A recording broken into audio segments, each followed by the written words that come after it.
I am Susie, a girl from a poor family who transferred to a prestigious school for a better future. My life became complicated on the very first day when I met a wealthy, arrogant boy named Shen. He carelessly splashed water on me with his motorcycle. This incident marked the start of a difficult and tense relationship between us that would last for many years and change both of our lives forever. I struggled to fit in, especially in my math class, and Shen would often make fun of my poor grades. This only made me more annoyed with him. During one argument, I became so angry that I pushed a chair onto his foot, injuring him. As revenge, he and his friends used the money I gave him for his medical bills to throw a big party for our entire class. Shen's attitude changed completely after he learned that the money he had spent was my entire budget for the month. Feeling guilty, he secretly transferred the money back into my account. However, my pride was too strong to accept his charity. I immediately withdrew the cash from my account and gave it right back to him,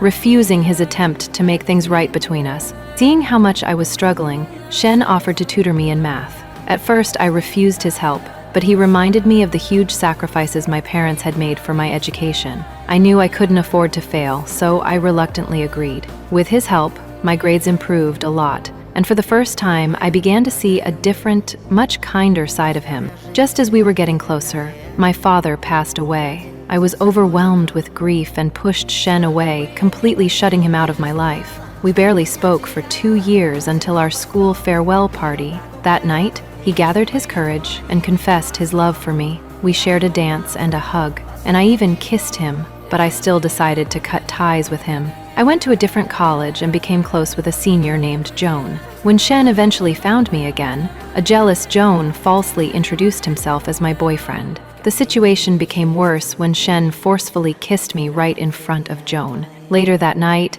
I got drunk and kept murmuring Shen's name in my sleep, revealing who I truly loved. I broke up with Joan, but still kept Shen at a distance. Years later, we met again by chance. To prove his love for me, Shen stayed up all night helping my family make paper dolls, injuring his hands in the process. I was deeply moved by his selfless act and finally agreed to be in a real relationship with him. After graduating, we moved in together and were happy, but then my mother was diagnosed with cancer and needed expensive treatment. Shen immediately offered to pay for everything, but instead of accepting his help, I secretly borrowed the money from my ex, Joan. When Shen found out, he was deeply hurt and felt betrayed. He accused me of never truly letting him into my life. Heartbroken, he told me we were never meant to be and broke up with me. Years later, I realized my mistake and went to America, hoping to find him.